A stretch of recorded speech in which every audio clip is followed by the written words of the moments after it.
3,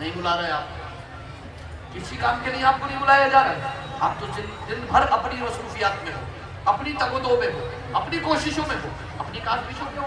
سب کچھ تو آپ اپنے لیے کر رہے ہو. رات و دن آپ کا اپنے لیے ہے. مگر جس وقت آپ سے کوئی غیر مسلم سوال کر لے کہ میرے پیارے بھائی ذرا مجھے اپنے رب کا پتہ بتانا، میں بھی ملاقات کرنا چاہتا ہوں، آپ کیا کہو گے؟ ہمیں تو خود نہیں پتہ ہے. ہمیں کیا پتہ، ہمیں تو پتہ ہی نہیں ہے. ہم کیا بتائیں اپنے رب کے بارے میں، کیا بتائیں اپنے نبی کے بارے میں، کیا بتائیں جنت کے بارے میں، دوزخ کے بارے میں، حشر کے بارے میں، نشر کے بارے میں، کیا بتائیں دنیا کے بارے میں، اور کیا بتائیں عقبہ کے بارے میں. ہمیں کیا پتہ کہ عقبہ کیا ہے، ہمیں کیا پتہ کہ کیا چیزیں ہیں اور آخرت میں کیا ہے، کیا معاملات ہیں. ہمیں تو پتہ ہی نہیں ہے کیونکہ ہم نے کبھی قرآن پڑھا ہی نہیں ہے.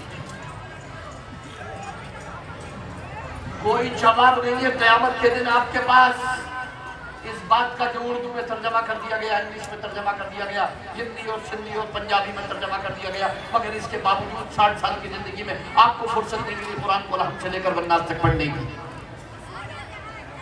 ترجمہ ریکارڈ کر دیا گیا، پڑھنا نہیں آتا ہے، سننا تو آتا ہے، سن سکتے ہو مگر سننے کی بھی توفیق نہیں ہوئی. پوری زندگی گزار دی. آپ کو کیا لگتا ہے 5 وقتہ نماز پڑھ کے آپ یہ سمجھتے ہو کہ آپ نے دین پہ، اسلام پہ بہت بڑا احسان کر دیا ہے، کہ آپ بہت بڑے دیندار بن گئے ہو؟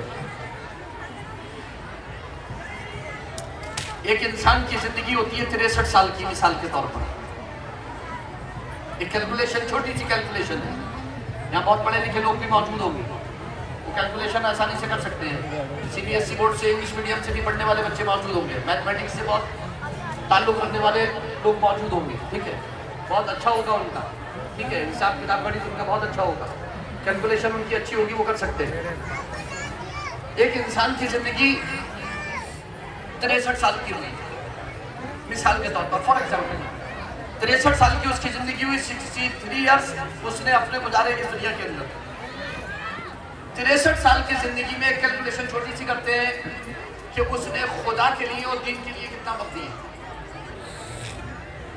بہت زیادہ 5 وقتہ نماز پڑھنے والوں کو بھی اس بات کا غرہ ہے کہ ہم بہت بڑے دیندار ہیں اور ہم تو بہت کچھ کرتے ہیں دین کے لیے. 63 سال کی جس انسان کی زندگی، عورتیں خاص طور سے سنیں کیونکہ ان کا معاملہ الگ ہے. انہیں تو ویسے ہی حدیث شریف میں کچھ باتیں ارشاد فرمائی گئی ہیں، انہیں تو ویسے ہی اپنے دین پر بہت دھیان دینا چاہیے. 63 سال کی جس انسان کی زندگی ہوئی، نارمل اسکیل، جو زندگی گزارنے کا جو لائف اسٹائل ہے آپ کا، اور جو ہونا چاہیے ایک نارمل، وہ کیسا ہونا چاہیے؟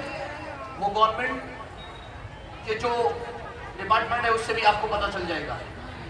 ریلوے ڈپارٹمنٹ ہے آپ کا، ایئرپورٹ ہے، اس کے علاوہ اور گورنمنٹ کے ڈپارٹمنٹ ہے. وہاں جو ڈیوٹی لگتی ہے 24 گھنٹے میں 3 ڈیوٹیاں لگتی ہیں، 8-8 گھنٹے کی 3 ڈیوٹیاں ہوتی ہیں. 8-8 گھنٹے کی، 8 گھنٹے میں شفٹ چینج ہو جاتی ہے. 8 گھنٹے ایک بندہ کام کرے گا، اس کے بعد اگلے 8 گھنٹے دوسرا بندہ، اور اس کے بعد اگلے 8 گھنٹے، کیونکہ ایک انسان کی لگاتار کام کرنے کی ایک جو کیپیسٹی ہے، وہ کیپیسٹی اس کی جو ہے وہ 8 گھنٹے کی ہے. 8 گھنٹے اچھے سے ذہنی توانائی کے ساتھ دل دماغ کو حاضر رکھ کے وہ اچھے سے کام کر سکتا ہے. 8 گھنٹے لگاتار وہ کام کر سکتا ہے بڑھیا کر کے. اس کے بعد پھر تھکن محسوس کرنے لگتا ہے، اس کو آرام کی ضرورت محسوس ہوتی ہے. Normal scale. اور ڈاکٹرز کے مطابق یا حکیموں کے مطابق یہ بھی ایک اتفاقی امر ہے کہ